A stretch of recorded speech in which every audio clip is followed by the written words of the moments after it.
La química es la ciencia que estudia la composición, estructura y propiedades de la materia, además de cómo reacciona ante diversos fenómenos, por lo que nuestro punto central es la materia. La materia es todo lo que nos rodea y se compone de masa, que se mide en kilogramos, que es su peso. Por ejemplo, un elefante pesará más que un mouse de computador, pero también la masa se compone de volumen, es decir, el espacio que abarcará. El elefante tiene más volumen que el mouse de computador porque abarca más espacio, entre otras cosas que constituyen la materia como color, sabor, etc.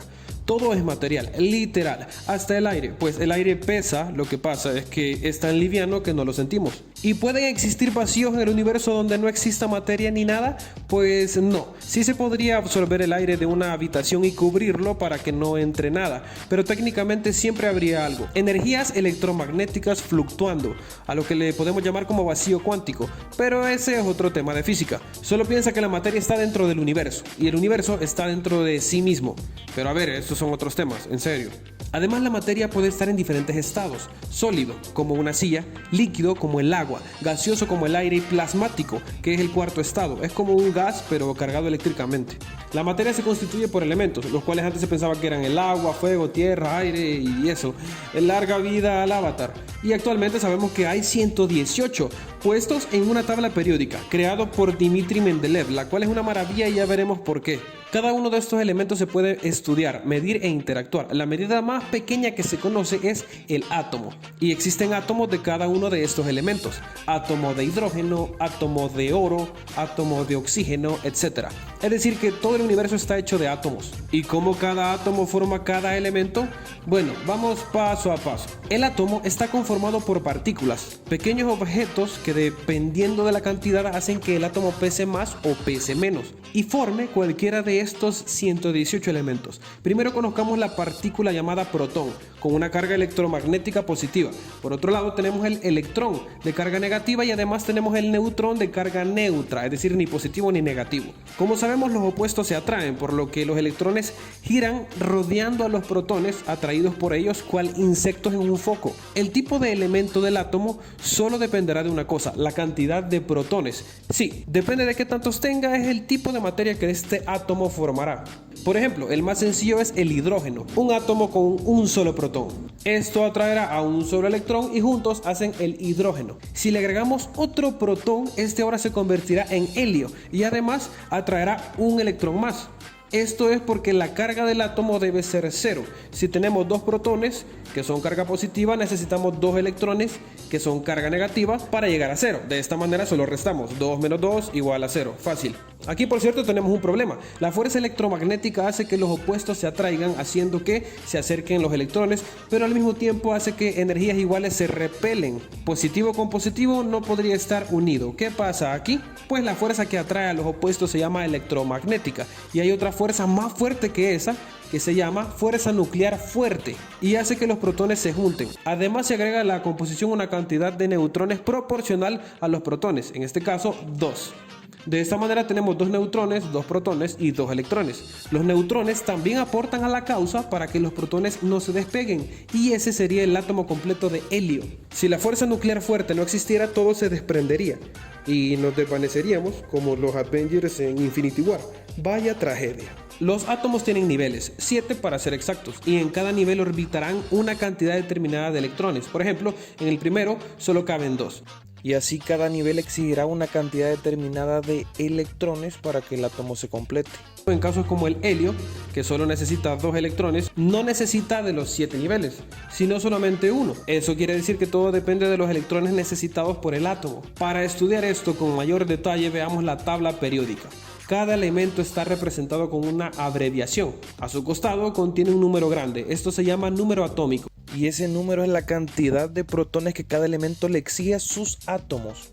Lo interesante es que están ordenados de una forma maravillosa, en un orden en que cada elemento necesita un protón más que el anterior. La primera fila representa el primer nivel de los átomos, donde solo caben 2 electrones y solo contamos con 2 elementos. La segunda fila es el segundo nivel, donde solo caben 8 electrones y curiosamente la fila tiene 8 elementos. Todos los elementos están ordenados de esta manera para poder imaginarnos cómo son. Por ejemplo, el nitrógeno, con número atómico de 7, cuenta con 7 protones y 7 electrones. Tiene 2 niveles. El primero está lleno. y el segundo solo tiene 5, por lo cual este átomo es así. No solo eso, cada columna representa grupos de elementos. Por ejemplo, el grupo 1 se llaman alcalinos, el grupo 18 se llaman gases nobles y así cada grupo con su nombre. Además podemos trazar una separación de este lado para separar todos los elementos que son metales de los que no, entre otras cosas más que no terminarían en este video. Como ya te imaginarás, el átomo tiene peso y entre más partículas tiene, más pesa. Es decir, que el helio será más pesado que el hidrógeno. Pero bien, como habíamos mencionado, lo que determina el elemento es cuántos protones tiene el átomo. Lo demás puede cambiar. Por ejemplo, el helio. Si gana un electrón, tendremos 2 cargas positivas y 3 negativas. Por lo que 2 menos 3 dará menos 1. Su carga ya no es 0, sino negativa. O puede pasar al revés. El helio pierde un electrón, su carga no será 0, sino positiva, más 1. Cuando pasa esto, el átomo pasa a llamarse ión. Cuando tiene carga negativa se llama anión y cuando tiene carga positiva se llama catión. Además, también puede aumentar su masa sin necesidad de alterar lo antes mencionado. Tenemos un átomo de helio común y corriente. Y en vez de tener 2 neutrones, le agregamos uno más, pasa a tener 3. Ahora se le conoce como isótopo, ya que es un átomo pero con mayor peso. Resulta que los átomos pueden juntarse con otros átomos, ya sea del mismo elemento o de otro, y juntos forman lo que se llama molécula. Y con las moléculas por fin formamos sustancias químicas. Depende de cómo están enlazados los átomos será el estado de la sustancia. Si están muy unidos será sólido, si están dispersos será líquido y si están muy separados será gaseoso. Existen diferentes tipos de moléculas según la cantidad de átomos que tenga. Moléculas monoatómicas de un solo átomo, por ejemplo el oxígeno, tiene el mismo átomo pero 2 veces, pero al final solo es un tipo, por eso es monoatómica. Moléculas diatómicas por 2 tipos de átomos, como el agua, el famoso H2O, 2 de hidrógeno y 1 de oxígeno. ¿Quién diría que el agua, después de ser considerada como un elemento, pasaría a ser formada por elementos? Y bueno, así podemos seguir hasta las macromoléculas, que es una cadena molecular con muchos átomos. También se le conoce como polímeros. Y puede que algunos se estén preguntando, ¿por qué se forman las moléculas o cómo se terminan enlazando estos átomos? ¿Es al azar o ya están destinados? Bueno, todo nace de los niveles. El átomo por inercia buscará que sus niveles estén llenos. Por ejemplo, el nitrógeno tiene 7 electrones, de los cuales solo le alcanza para tener 5 en su segundo nivel, que se llena con 8, es decir, le faltan 3. En este caso, puede compartirlos con el hidrógeno, ya que este átomo solo tiene 1, y al compartirlo, el hidrógeno no pierde su electrón, y el nitrógeno gana 1. Si esto lo hace con 2 hidrógenos más, completa sus 3 electrones faltantes. Y voilà, su nivel está lleno. El átomo cumplió su objetivo. Y en lo que lo cumplía, acaba de crear el NH3, amoníaco para los amigos. Pero esto es porque también a los hidrógenos les conviene, pues ellos también necesitan otro electrón más para completar su nivel, que les exige 2 electrones. Entonces el nitrógeno también les comparte un electrón más y juntos, entre estos átomos, cumplen su objetivo. De esta manera sabemos cómo se comporta cada átomo y de por qué se terminan formando determinadas moléculas. Otro ejemplo es el agua. Nace porque el oxígeno le faltan 2 electrones en su último nivel, haciendo lo mismo que hacía el nitrógeno. Se unirá con 2 hidrógenos y ¡ajá! Magia, H2O. Y es que los hidrógenos también van a cumplir su objetivo, por lo cual la forma quedaría así. Paréntesis, si quieres aprender más de esto puedes leer acerca de la regla del octeto o electrones de valencia. Existen casos que para lograr los objetivos anteriores los átomos prefieren ceder electrones para así perder su nivel dejando el anterior lleno, o viceversa. Para estas reacciones existen los aniones y los cationes. Y bueno, hoy sí podremos entender las fórmulas. Por ejemplo, el butano se escribe así. Aquí se están utilizando los hidrógenos necesarios para que el carbono complete los electrones que le faltan, que son 4. Si quieres puedes hacer las cuentas. Recuerda que cada carbono está compartiendo sus electrones con los demás carbonos también. Así verás que alrededor de cada carbono siempre habrán 4 enlaces, donde conseguirán sus 4 electrones faltantes, ya sea con los carbonos o hidrógenos. Por lo que para simplificarlo podemos escribirlo así. Y para simplificarlo aún más lo escribiremos así. ¿Qué es eso? Bueno, es una forma de escritura. Cada pliegue y borde de la línea son carbonos. Los hidrógenos no necesitamos ponerlos porque se deducen, pues solo hay que pensar en los que hacen falta para que cada carbono complete sus electrones. De esta manera se forman todas las grandes fórmulas que vemos. Son carbonos con hidrógenos, deducidos, claro. Y aparte se agregan los diferentes átomos necesarios que no se deducen por sí solos. Cuando veas doble línea es un doble enlace. Carbonos compartiéndose 2 electrones, y cuando veas esto que se le llama cuña, te lo debes imaginar en 3D. Es como que esta parte de la molécula está arriba de los demás átomos. Es por eso que al pasar fórmulas a dibujos, unos átomos quedan arriba de otros. Y pues aquí puedes ver la gran cantidad de carbono que hay en muchos compuestos químicos. ¿Y por qué tan importante es el carbono?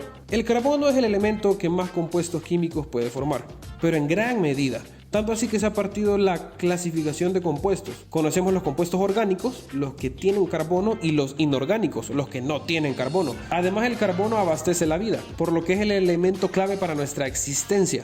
Tanta es la importancia que existe una rama de la química solo encargada del estudio de los compuestos orgánicos, la química orgánica. De aquí también está lo que conocemos como bioquímica, estudiando la vida. Esta rama estudia los bioelementos. Parte de ellos son los famosos CHOMPS, que conforman el 96% de la vida: carbono, hidrógeno, oxígeno, nitrógeno, fósforo y azufre. Los bioelementos forman las biomoléculas de dos tipos: las inorgánicas, como el agua, conformando el 70% de nuestra composición humana, y también las sales minerales, que son las que ayudan a formar nuestros huesos. Las biomoléculas orgánicas conforman los azúcares, que también se llaman glúcidos o carbohidratos, los lípidos, que conforman los ácidos grasos, el colesterol, etc. Las proteínas, que entre estas están las enzimas, y por último los ácidos nucleicos. Los más importantes son el ADN y el ARN. El ADN conforma toda nuestra información genética, nuestro algoritmo, es decir, cómo somos, cómo nos desarrollaremos, cómo nos reproduciremos, etc. Mientras que el ARN traduce esta información para que sea entendida. ¿A quién se la traduce? Pues a la célula. Sí, la unidad más básica de la vida, formada por lípidos y agua. Las células forman tejido, y el tejido órganos, como el corazón, el hígado o el órgano más grande del ser humano, que es la piel. Y al fin hemos llegado a nosotros. Increíble, ¿no? Por cierto, aquí ya nos estamos metiendo en temas de biología, pero eso sería para otro video. Gracias a la química se ha avanzado mucho en el campo científico, trabajando en el campo de los alimentos, la medicina, entre otras tecnologías. Todo esto gracias al estudio de la materia y sus reacciones. Gente bella, hemos entendido la química.